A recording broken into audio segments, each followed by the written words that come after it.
Michael Palin, everyone! I suppose the first thing is about how you felt, whether when you came out you thought that wasn't what I expected.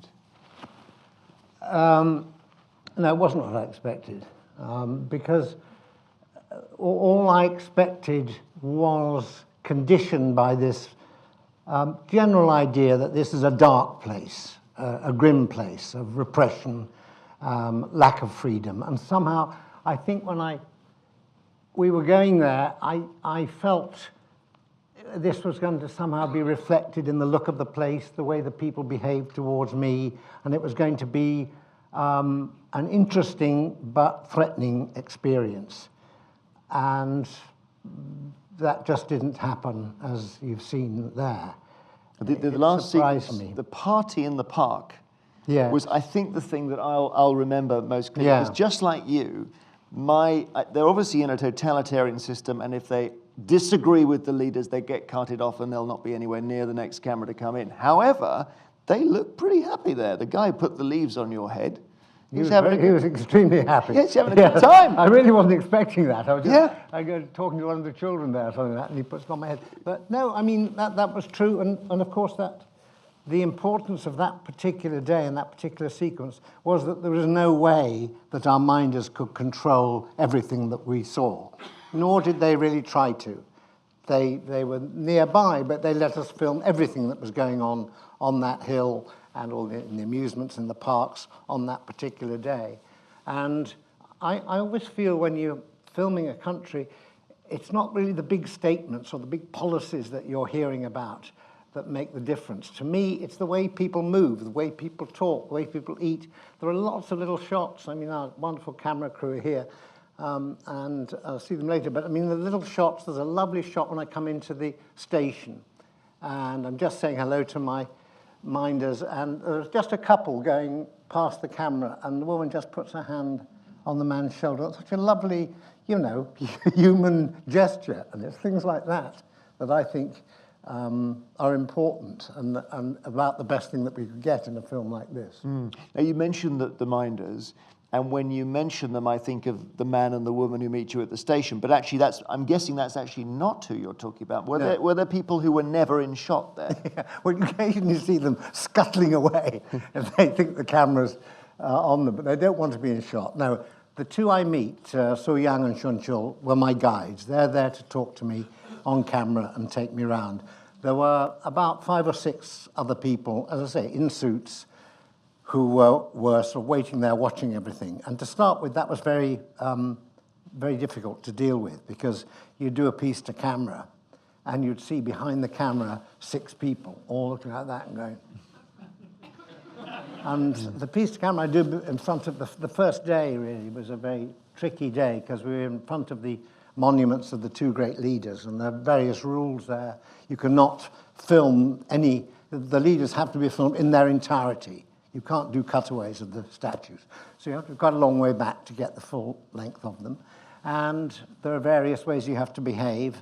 And I did my first piece to camera, looking around the camera down here and the statues up there. And I was quite pleased. I thought, well, I've said what I want to say. I think that was quite good. And I looked around and they never directly confronted me, but they would call over Neil, our director, Neil Ferguson, and just come over and there was a little bit of a chat. And I said, did I say something wrong? What did I say? It was just, I mentioned something about the regime, and in the end they said, no, you've got to do it again because you had your hand in your pocket.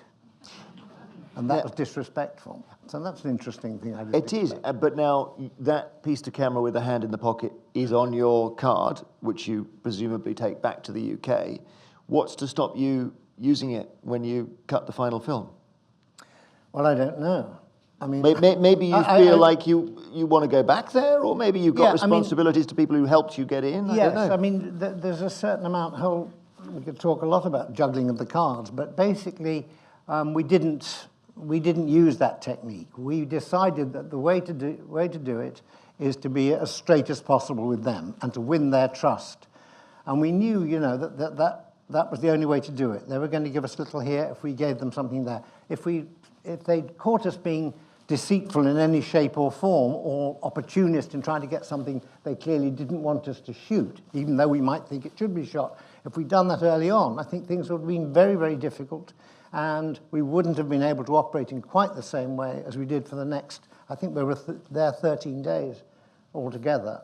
So, you know, we didn't break the rules. We abided by the rules, because that seemed to be the best way to do it. I'm not sure of the history of films that we've seen on North Korea, but I can only really think of, there was a Storyville involving an abducted actress, which was kind of a complicated thing, but the John Sweeney Panorama didn't...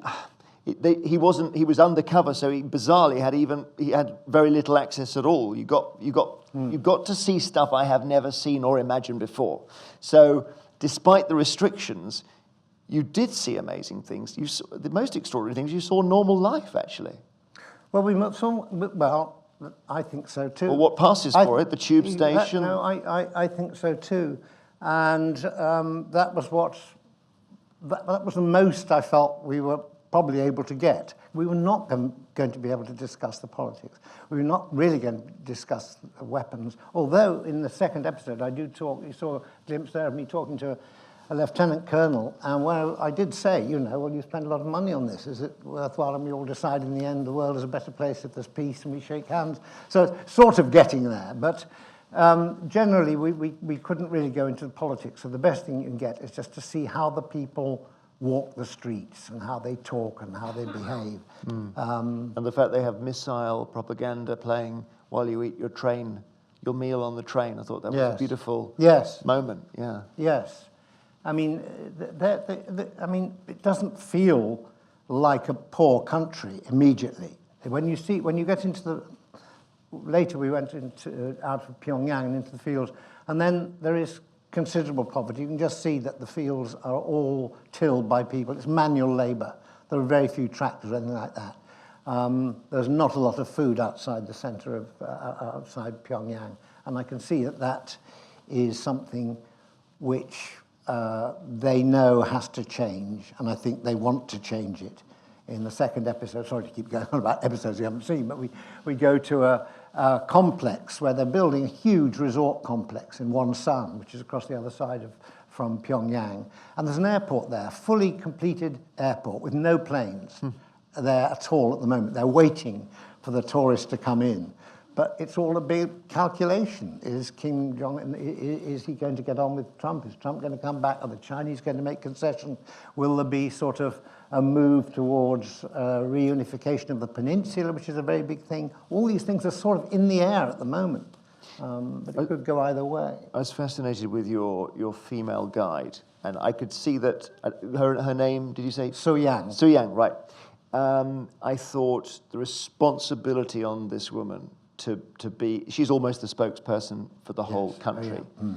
And even in the one we saw, even the fact that she said the word brainwashing, I thought was extraordinary. Her control of language, she said, we come to this square to see these statues of our own volition. Volition, yes. I thought, what fabulous use of language. And I thought, surely she's been outside North Korea to learn that, or I wondered if she was with you for a particular reason, that they really trusted her not to balls it up. I'm sure you're right.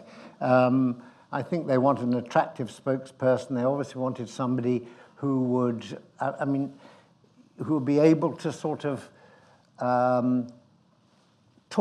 take me as far as I could in any discussion, but then charmingly say, no, we can't go any further. But that wasn't actually easy, because there were questions which I asked her about.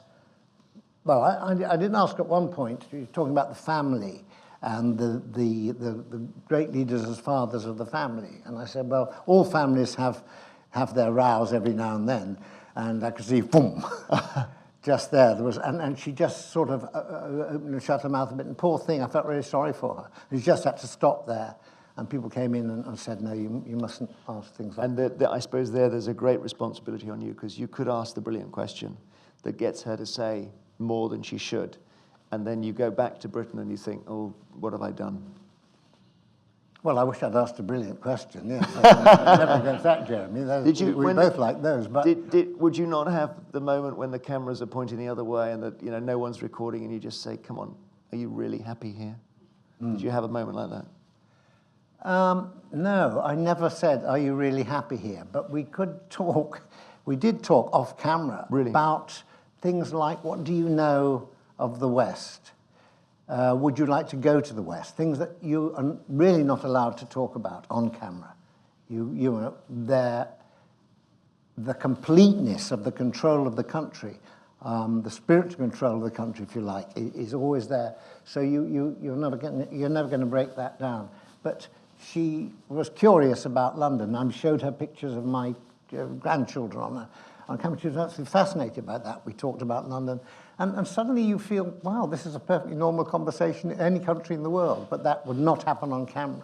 And you couldn't say to her, "Come and visit me," and she could never come.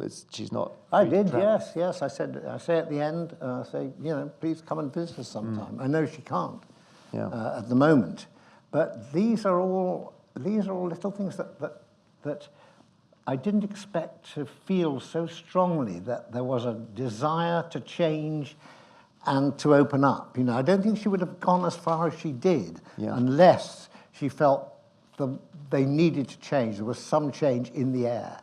As I say, it wasn't funny doing this program. I didn't feel that doors were closed everywhere we went. I thought in some way, only by a short distance, we opened some doors and let some light in, and that was surprising. I was, totally appalled by everything I've heard about the regime there until you said that they give out beer coupons, and then I thought I could be persuaded. But obviously simple technique. You see. Is there any sense of the government on the people's side there? I mean, I thought there's not a lot of vagrancy that you see. You didn't see the sort of people completely outside society that you see in Western cities.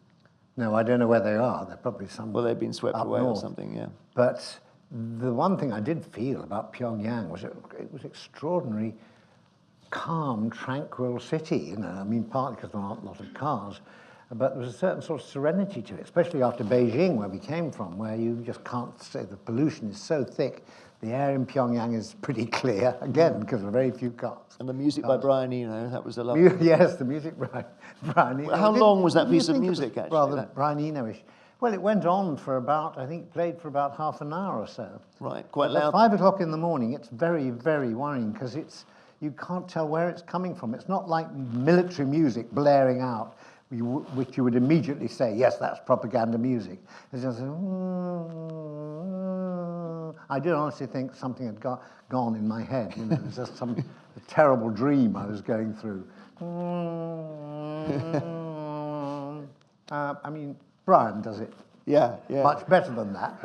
I mentioned the second time I seen it, and I found I almost got more out of it the second time, because you keep looking at, everything is a revelation. So you're standing in your hotel room, you open the window, you're listening to that music. I'm looking, what kind of windows he got there? What sort of phone have they got? Or what's the carpet like? Because I can't imagine what the basics are like there. Were you the same? Were you hungry for all that detail? Yes, absolutely. I love all that, and on the trains and everything. Spittoon. Yeah, it's when things are rather similar that it's disappointing. I mean, the hotel was fairly similar to a Western hotel. Rooms were fairly comfortable. But then you went to breakfast, and instead of having a small breakfast room, it's a huge gallery with lots of light and mirrors and twinkling chandeliers, all set for some gigantic carnival. And there's a little bit of food on the side, and you just go in and sit there in the middle of all this. There's no one else around at all, and you have your breakfast, which is quite. They're very nice waiters, but you're only allowed one cup of coffee, and it's a little bit restrictive. But it's a glorious, glorious room. I don't know who it's meant to impress. Thank you, Ben. Thank you, Nick and Neil and Michael Palin. Thank you. There we go. Thank you so much. Thank you.